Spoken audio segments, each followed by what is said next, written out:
આજે આ ભીમ 11 છે તો બધા આજે જુગાર ટીપવા તો બેહી જ ગયા છો. એક પછી એક પત્તા ટીપતા હશે, કોકની વાડીઓમાં જઈ જઈને, કોકના ઘરોમાં કરીને અને કોક મોટી મોટી ક્લબોમાં બેઠા બેઠા પત્તા ટીપતા છો.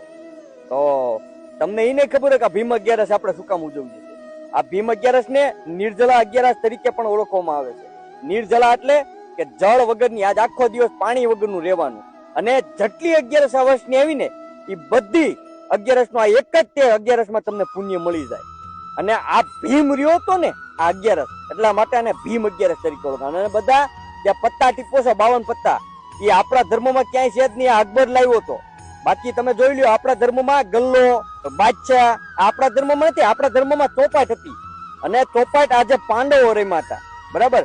અને હું એટલું કહી દઉં, ત્યારે આખા મહાભારતમાં શ્રી કૃષ્ણ પરમાત્મા ક્રોધિત નહોતા થયા, પણ જયારે પાંડવો આ ચોપાટ રમીને બધું હારી ગયા હતા ને જુગારમાં, ત્યારે સૌથી વધારે ક્રોધિત શ્રી કૃષ્ણ ભગવાન થયા હતા. અને આ દિવસ છે ને ભીમ 11 એ પૂજાનો છે, નહીં કે પત્તા ટીપવાનો. આ વાત સાંભળ્યા પછી દરેક સનાતનીએ હાથમાં પત્તો ન લેવો જોઈએ.